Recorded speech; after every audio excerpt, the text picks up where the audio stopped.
संसद का बजट सत्र 29 जनवरी से होगा शुरू। संसदीय कार्य मंत्री प्रहलाद जोशी ने बताया कि यह सत्र 2 चरणों में होगा। पहला चरण 15 फरवरी तक चलेगा। सत्र का दूसरा चरण 8 मार्च से 8 अप्रैल तक चलेगा। मुख्यमंत्री योगी आदित्यनाथ ने देश के कई भागों में बर्ड फ्लू की पुष्टि के बाद पशुपालन विभाग को दिए निर्देश। कहा, आपात स्थितियों से निपटने के लिए तैयार रहे विभाग। लगातार सर्विलांस करने के भी दिए निर्देश। टॉयकाथॉन 2021 मंगलवार को दिल्ली में हुआ लॉन्च। इस उद्योग के लोकल से ग्लोबल और आत्मनिर्भर भारत के स्वप्न साकार करने में होगी इसकी महत्वपूर्ण भूमिका। और प्रदेश के पिछड़ा वर्ग कल्याण मंत्री अनिल राजभर ने बलिया के एक कार्यक्रम में घोषणा की कि सरकार जल्द ही पिछड़ा वर्ग के आरक्षित 27% आरक्षण को पिछड़ा, अति पिछड़ा और अत्यंत पिछड़ा 3 भागों में कर सकती है विभाजित। नमस्कार, मैं हूं विजय श्रीवास्तव और अब समाचार विस्तार से। संसद का बजट सत्र। संसदीय कार्य मंत्री प्रहलाद जोशी ने बताया है कि 29 जनवरी से संसद का बजट सत्र शुरू होगा और इसका पहला हिस्सा 15 फरवरी को पूरा होगा। इसमें प्रश्नकाल और शून्यकाल होगा। दूसरा हिस्सा 8 मार्च से 8 अप्रैल तक होगा। इसमें विभिन्न विभागों की मांगों, ग्रांट और जरूरी बिलों पर चर्चा की जाएगी।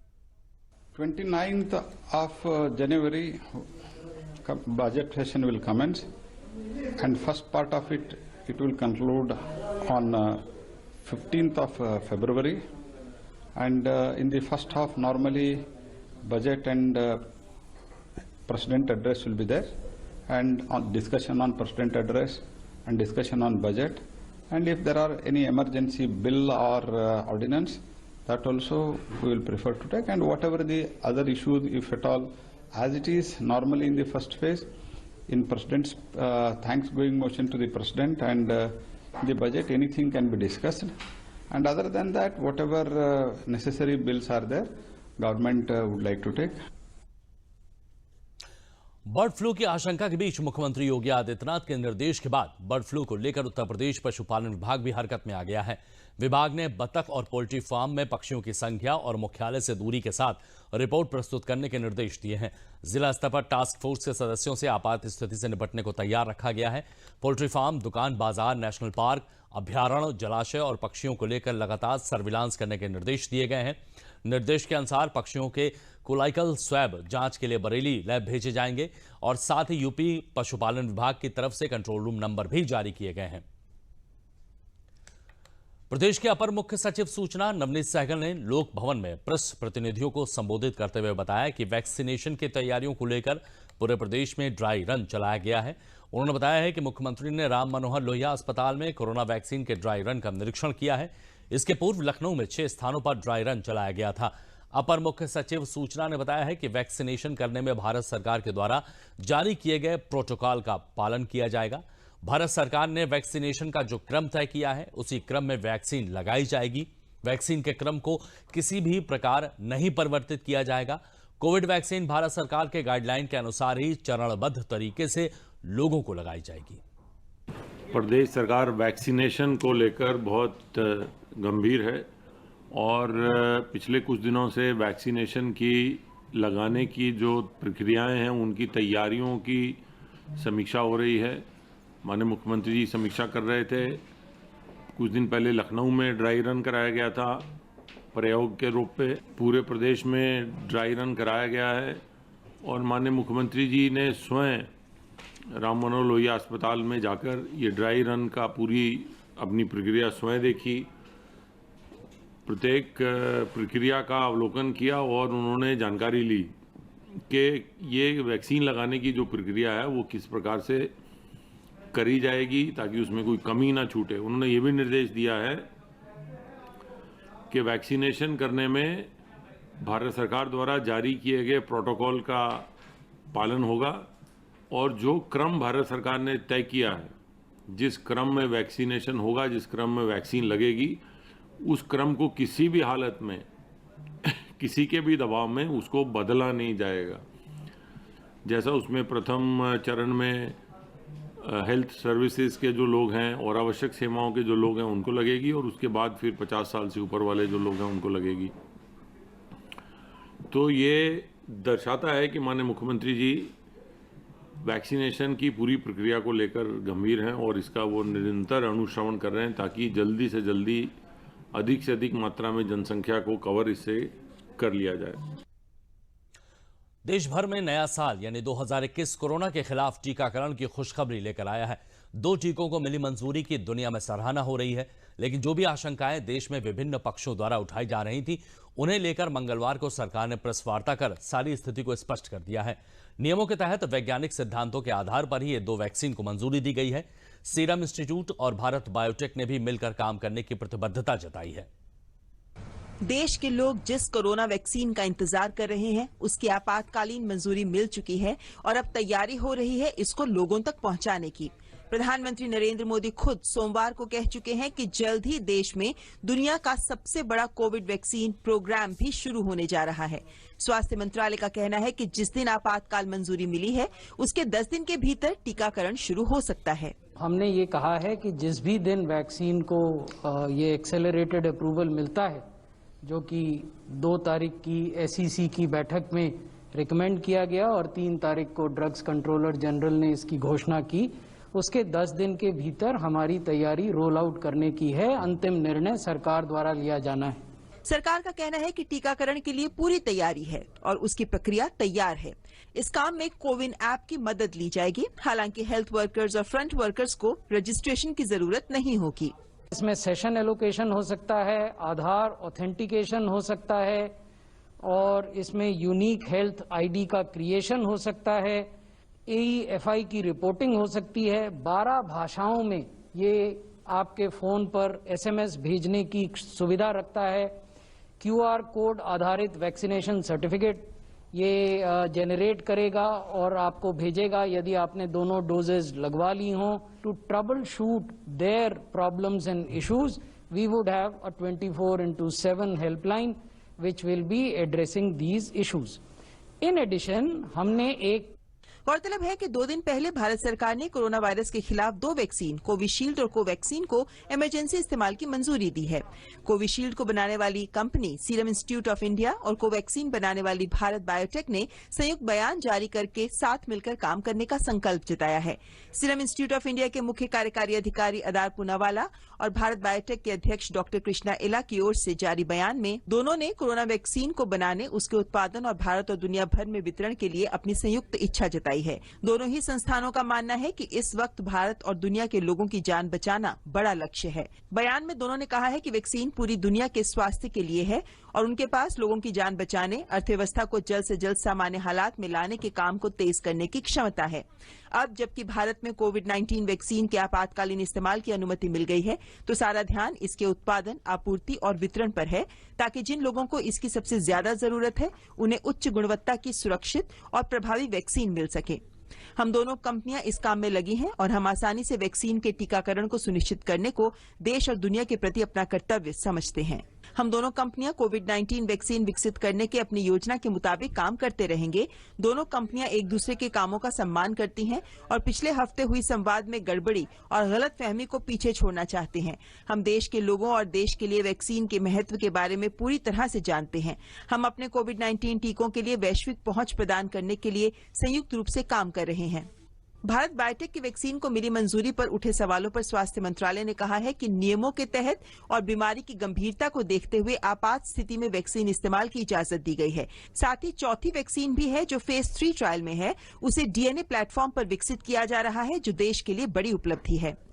In granting this permission and authorization, all scientific and statutory requirements have been met. Have no doubt that scientific criteria has been met and the regulatory norms have been followed. A 4th vaccine has now moved into phase 3 trial, and that is again India vaccine, as you know, on a very difficult and a new and a novel platform, the DNA platform.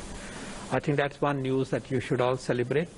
उधर भारत की vaccine की दुनिया भर में सराहना हो रही है। माइक्रोसॉफ्ट के को फाउंडर बिल गेट्स ने पीएम मोदी के प्रयासों की सराहना करते हुए एक ट्वीट किया। उन्होंने लिखा, जिस समय में पूरी दुनिया कोरोना वायरस से निपटने की कोशिशें कर रही है, इस दौरान साइंटिफिक इनोवेशन और वैक्सीन उत्पादन क्षमता में भारत के नेतृत्व को देखकर खुशी महसूस होती है। इस बीच मंगलवार को उत्तर प्रदेश के सभी 75 जिलों के 6 स्थानों पर कोरोना टीकाकरण का ड्राई रन किया गया। हर जिले के 6 स्थानों में से 3 शहरी और 3 स्थान ग्रामीण क्षेत्रों में ड्राई रन हुआ। पूर्वाभ्यास में यह देखा जा रहा है कि जब हम वास्तविक वैक्सीनेशन का कार्य प्रारंभ करेंगे तो हमारे सामने क्या क्या चैलेंजेस आएंगे, उन सभी चीज़ों को आज पूर्वाभ्यास के माध्यम से देख करके और जो भी उसमें गैप्स पाए जाएंगे उन सब को एड्रेस कर लिया जाएगा।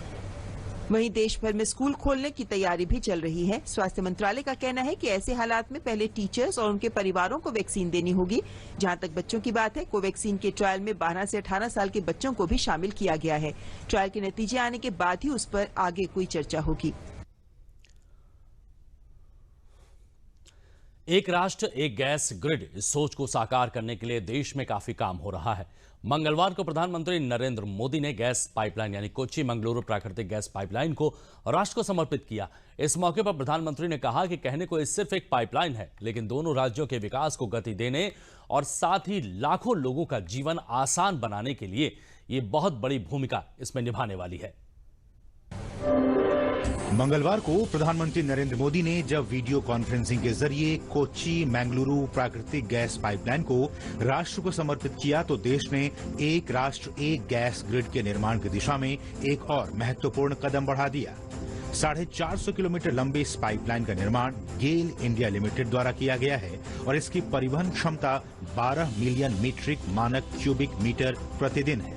ये पाइपलाइन केरल के कोच्चि स्थित एलएनजी के पुनर्गैसीकरण टर्मिनल से एर्नाकुलम, त्रिशूर, पलक्कड़, मलप्पुरम, कोझिकोड, कन्नूर और कासरगोड जिले होते हुए मंगलुरु तक प्राकृतिक गैस ले जाएगी। पीएम ने कहा कि ये पाइपलाइन इस बात का बहुत बड़ा उदाहरण है कि विकास को प्राथमिकता देते हुए सभी मिलकर काम करें तो कोई भी लक्ष्य असंभव नहीं है। ये प्रोजेक्ट से जुड़े लोग जानते हैं कि इंजीनियरिंग के लिहाज से इसे पूरा करना कितना मुश्किल था।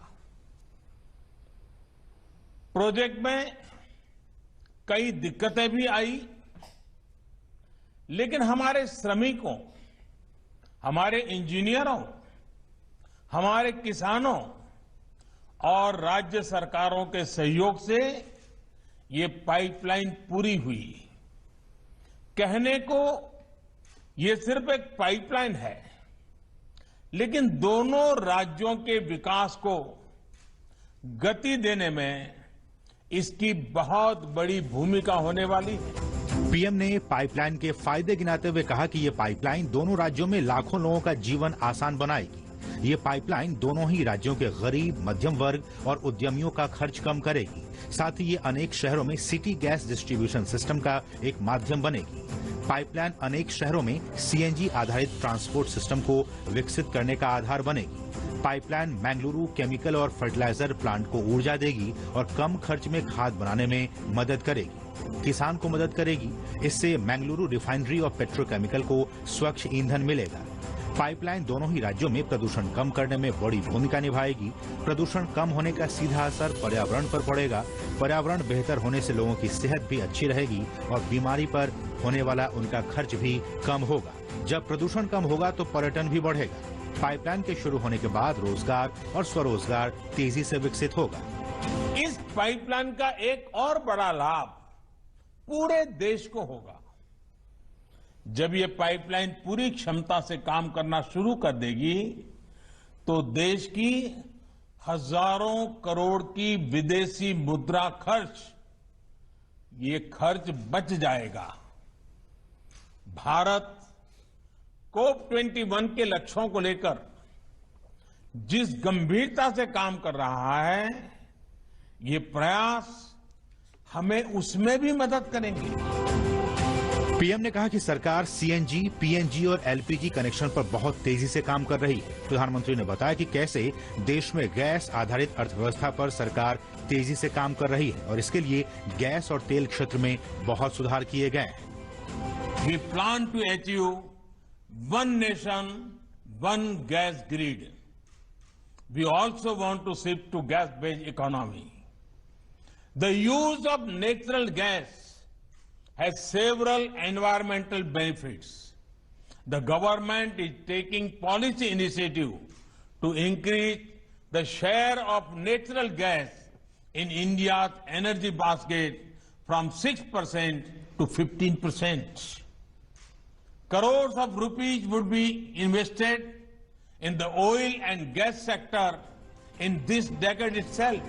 प्रधानमंत्री ने कहा कि सरकार भविष्य की ऊर्जा जरूरतों को पूरा करने के लिए अभी से तैयारी कर रही है। हर देशवासी को पर्याप्त, सस्ता, प्रदूषण रहित ईंधन मिले, बिजली मिले, इसके लिए सरकार पूरी प्रतिबद्धता से काम कर रही है। पीएम ने कहा कि समुद्र तटीय क्षेत्रों में ब्लू इकोनॉमी के विकास के लिए एक व्यापक योजना पर काम हो रहा है, क्योंकि ब्लू इकोनॉमी आत्मनिर्भर भारत का एक बहुत बड़ा स्रोत बनने वाला है।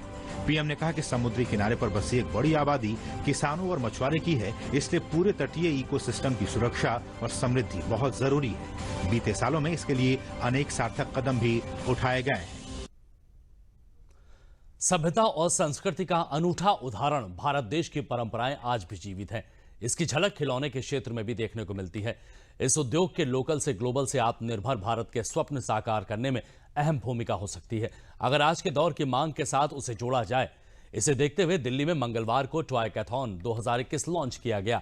इसके तहत 2 कैटेगरी ऑनलाइन और वास्तविक खिलौनों के लिए कॉन्सेप्ट मांगे गए हैं। इसके लिए समय सीमा 20 जनवरी तक की है।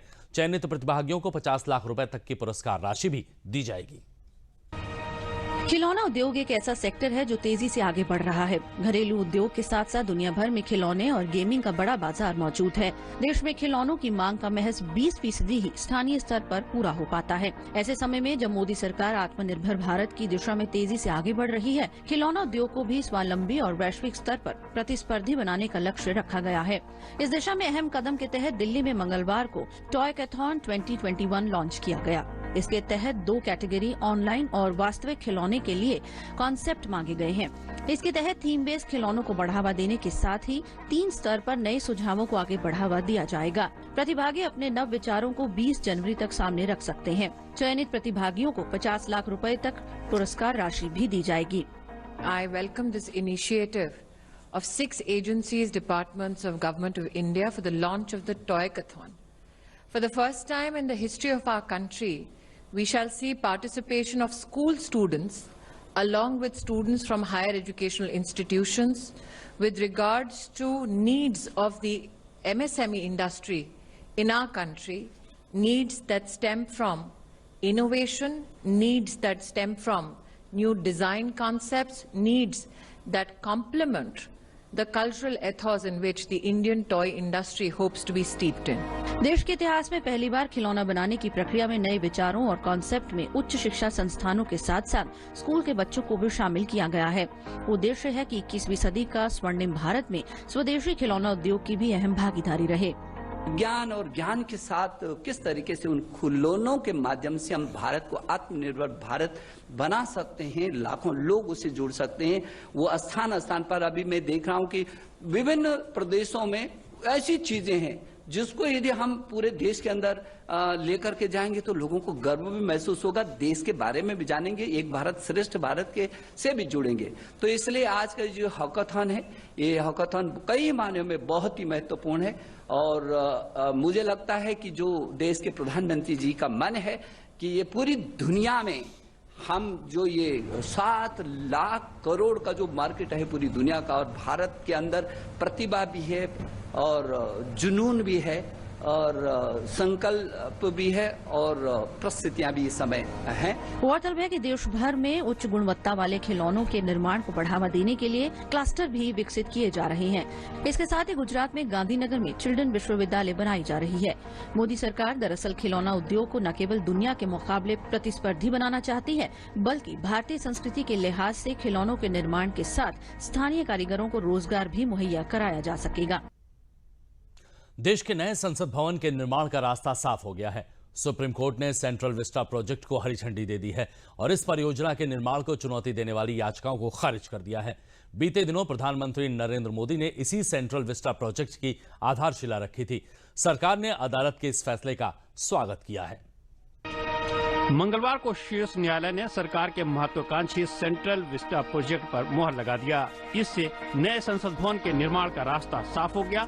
सेंट्रल दिल्ली को नई शक्ल देने वाले इस प्रोजेक्ट के खिलाफ सुप्रीम कोर्ट में कई याचिकाएं दायर की गई थीं, जिनमें लुटियंस जोन में निर्माण का विरोध करते हुए कई तरह के नियमों के उल्लंघन के आरोप भी लगाए गए थे। सरकार ने बहुमत से फैसला सुनाते हुए सेंट्रल विस्टा प्रोजेक्ट के खिलाफ इन आपत्तियों को खारिज कर दिया। We had full faith in the wisdom of the Honorable Supreme Court, and we were, fully satisfied that the court heard the matter at length. All the pleadings were completed. पिछली सुनवाई में अदालत ने कहा था कि केंद्र सरकार सेंट्रल विस्टा परियोजना की आधारशिला रख सकती है, लेकिन कोई निर्माण कार्य नहीं कर सकती। बीते दिनों प्रधानमंत्री नरेंद्र मोदी ने इसी सेंट्रल विस्टा प्रोजेक्ट की आधारशिला रखी थी। सरकार ने अदालत के इस फैसले का स्वागत किया है। Gives us the clearance to move ahead with this project. The Honorable Supreme Court has made some suggestions and we will comply with all of them. My position on this all along has been that we will go strictly according to the rule book. I think there is a bit of confused thinking and selective amnesia. Many of the people who are questioning the project now, you use the word allegation, not an allegation. I think they're speaking out of turn. They were demanding a new parliament when they were in power. सरकार के इस महत्वाकांक्षी central Vista project का सितंबर 2019 में ऐलान किया गया था। इसमें नया संसद भवन भी शामिल है, जिसका निर्माण अगस्त 2022 तक किया जाना है, जब भारत अपना 75वां स्वतंत्रता दिवस मनाएगा। संसद भवन की नई इमारत आत्मनिर्भर भारत की बुनियादी सोच का दर्पण होगी। नई लोकसभा मौजूदा आकार से 3 गुना बड़ी होगी और राज्यसभा के आकार में भी वृद्धि की गई है। संयुक्त अधिवेशन में 1200 से अधिक सांसदों के बैठने की क्षमता होगी। नए संसद भवन के निर्माण में हरित प्रौद्योगिकी का इस्तेमाल होगा और पर्यावरण अनुकूल कार्यशैली को भी बढ़ावा दिया जाएगा। पिछड़ा वर्ग कल्याण मंत्री अनिल राजभर ने बलिया में एक कार्यक्रम को संबोधित करते हुए कहा कि सरकार जल्द ही पिछड़े वर्ग के आरक्षण को 3 भागों में विभाजित करने जा रही है। उन्होंने कहा 27% जो पिछड़े वर्ग का आरक्षण है उसको पिछड़ा, अति पिछड़ा और अत्यंत पिछड़ा में सरकार जल्द ही बांटने जा रही है। उन्होंने कहा कि पिछली सरकार में पिछड़े वर्ग के लिए आरक्षित 27% में से 67.5% आरक्षण का लाभ एक जाति विशेष को मिला था, लेकिन अब ऐसा नहीं होगा। मेरठ की बात करते हैं। मेरठ में प्रधानमंत्री नरेंद्र मोदी के फिट इंडिया मूवमेंट से प्रभावित होकर लाला शारदा प्रसाद शकुंतला देवी मेमोरियल फाउंडेशन द्वारा छावनी स्थित गांधी बाग में ओपन जिम और बैडमिंटन कोर्ट का निर्माण करवाया गया है, जिसका शुभारंभ सांसद राजेंद्र अग्रवाल, ब्रिगेडियर अर्जुन सिंह राठौर, छावनी परिषद के उपाध्यक्ष विपिन सोढ़ी ने किया है। कार्यक्रम में सांसद राजेंद्र अग्रवाल ने कहा है कि कोविड-19 जैसी महामारी में फिट इंडिया मूवमेंट का महत्व और भी बढ़ जाता है। माननीय प्रधानमंत्री जी स्वास्थ्य के प्रति बहुत ही स्वयं के उदाहरण देते हुए अत्यंत संवेदनशील भी है, अत्यंत सक्रिय भी हैं वो, और खुद वो अपने वीडियो व्यायाम करते हुए कि डालते हैं, इसलिए कि लोग देखें, समझे, प्रेरणा प्राप्त करें। और आज के माहौल में जबकि कोरोना से पूरा विश्व ग्रस्त है, 1 साल लगभग हो रहा है, ये फिट इंडिया मूवमेंट का अर्थ समझ में आता है कि कितना महत्वपूर्ण है, क्योंकि कुल मिलाकर के इम्यूनिटी का अर्थ ही अपनी फिटनेस से है। और इस ओपन जिम का उपयोग करें, फिट रहें लोग, बैडमिंटन खेलें, लेकिन कुल मिलाकर के शरीर का फिट रहे, यही ऐसे सारे कार्य का उद्देश्य है। धीरे जी हर चीज़ की आवश्यकता है। प्रधानमंत्री का आह्वान था कि फिट इंडिया के लिए वो करें। अब चूंकि वो शौचालय वगैरह का काम पूरा हो चुका है, तो अब मैंने इस तरफ ध्यान दिया है। देखिए कितना होता है, ये पहला प्रोजेक्ट है मेरा। आपने बिल्कुल सही वाकई से इस बात को जोड़ा है, और मेरे हिसाब से जिस तरह का इन्होंने जो सौगात और जो गिफ्ट मेरठ कैंट के लिए और मेरठ कैंट के निवासियों के लिए दी है, न सिर्फ प्रशंसा के एक्चुअली हकदार हैं, पर धन्यवाद के भी हैं कि ये सिर्फ ऐसी सौगात और ऐसी उपहार है जो कि लोगों के स्वास्थ्य के लिए भी बहुत ही लाभकारी है। कौशाम्बी जिला जेल में बनाई गई रोटियां आजकल चर्चा का विषय है। यहां पर खास विधि से रोटी बनाई जाती है। आइए देखते हैं कि रिपोर्ट। कहा जाता है जेल की रोटी सबसे खराब होती है। आंदोलनों में भी नारा लगता है कि जेल की रोटी खाएंगे, लेकिन प्रदेश की एक ऐसी जेल है जहां कैदी ही नहीं बल्कि अधिकारी और कर्मचारी भी जेल की रोटी खाना चाहते हैं। कौशाम्बी जिले की यह जेल है, जहां जेल अधीक्षक भीमसेन मुकुंद कैदियों के लिए विशेष प्रकार की रोटी तैयार करवाते हैं, और यही कारण है कि कैदी भी इसे बड़े चाव से खाते हैं। हमारे यहाँ जो रोटियां बनाने के लिए जो गेहूं आता है वो बहुत उच्च क्वालिटी का हम गेहूं लाते हैं, मंगाते हैं। इसको साफ सफाई के बाद यहीं आटा पीसा जाता है और ये जो रोटी आप देख रहे हैं जो भट्टी पर सेकी जा रही है, इस भट्टी को यहीं कारागार में बंदियों द्वारा ही बनाया गया है। इस पर जो जाली थी, पहले जो लोहे की जाली हुआ करती थी जिस पर रोटियां अक्सर करके जल जाती थी, काली हो जाती थी, उसको हटा दिया गया है और एक लोहे की बड़ी बड़ी जाली बना करके सरियाओं के माध्यम से उसके ऊपर रेड ब्रिक के ये टुकड़े रखे हुए हैं, क्योंकि नीचे से गैस की लौ आने पर हीट हो जाते हैं, लाल हो जाते हैं, उससे रोटी अच्छे से सिकती है। और जो दूसरी तरफ आप जो तवा देख रहे हैं, तवे पर नमक और पानी के घोल का एक लेप किया जाता है जिससे इसके ऊपर आयोडीन की लेयर बन जाती है, जिससे एक तरीके से तवा हमारा आयोडाइज तवे की तरह काम करता है, जिससे इस पर रोटियां पकाई जाती हैं और जलती नहीं है, अच्छे से सिकती है। जैसा कि आप देख रहे हैं सारी रोटियां अच्छे से फूल रही हैं और बन रही हैं। इन्हीं को बंदियों को वितरित किया जाता है, अच्छे से बनाया जाता है। इससे पहले भी जेल अधीक्षक ने काऊ कोट बना करके प्रधानमंत्री के मन की बात कार्यक्रम में स्थान बनाया था। अपने अभिनव प्रयोगों से वीएस मुकुंद जेल की श्रम शक्ति और सकारात्मकता को बनाए रखते हैं। आशुतोष शुक्ला की रिपोर्ट, डीडी न्यूज, लखनऊ। मशहूर संगीतकार ए.आर. रहमान का आज 54वां जन्मदिन है। रहमान ने हिंदी और तमिल फिल्मों में हिट संगीत दिए हैं। चेन्नई में जन्मे रहमान गोल्डन ग्लोब अवार्ड से सम्मानित होने वाले पहले भारतीय हैं। इसके साथ ही वे ऐसे भारतीय हैं जिन्हें ब्रिटिश भारतीय फिल्म स्लम डॉग मिलियनेयर में उनके संगीत के लिए 2 ऑस्कर पुरस्कार प्राप्त हुए थे। रहमान ने रंगीला, ताल, दिल से, जोधा अकबर, रंग दे बसंती और रॉक स्टार जैसी सैकड़ों फिल्मों के लिए शानदार संगीत दिया है, जो आज भी लोगों की जुबान पर है। लखनऊ नगर निगम ने मंगलवार से लोक मंगल दिवस की शुरुआत की है। लखनऊ की मेयर संयुक्ता भाटिया ने कहा है, कोरोना से पहले प्रत्येक मंगलवार को नगर निगम जनता की समस्याओं को सुनने के लिए मंगलवार को इस तरह के आयोजन करता था, लेकिन कोरोना की वजह से इसे स्थगित कर दिया गया था, जिसके मंगलवार से फिर से शुरुआत हुई है। लोक मंगल दिवस में प्रत्येक मंगलवार को नगर निगम व जलकल से जुड़ी समस्याओं की सुनवाई और निस्तारण को लेकर प्रत्येक जोन में यह बैठक होगी। उन्होंने बताया कि जनहित में प्रत्येक माह कार्यक्रम का आयोजन होगा। पहले मंगलवार को जोन 1 और 2, दूसरे मंगलवार को जोन 3 और 4, तीसरे मंगलवार को जोन 5, 6 और चौथे मंगलवार को जोन 7 और 8 में लोक मंगल दिवस का आयोजन किया जाएगा।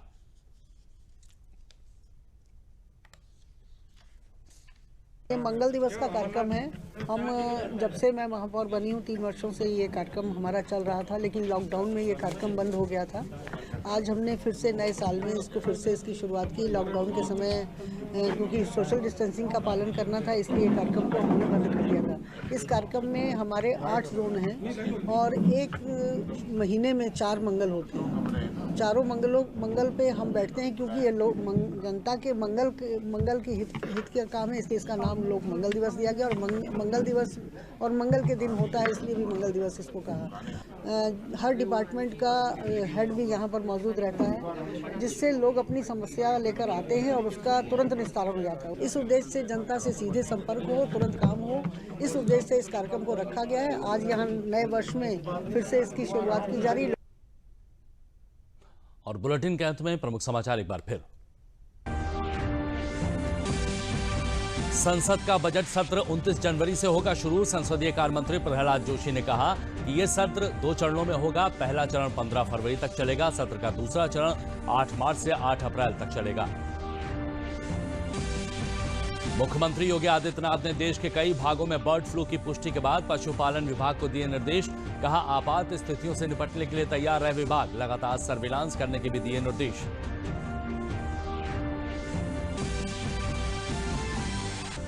टॉयकथॉन 2021 मंगलवार को दिल्ली में हुआ लॉन्च। इस उद्योग से लोकल से ग्लोबल और आत्मनिर्भर भारत के स्वप्न साकार करने में होगी महत्वपूर्ण भूमिका।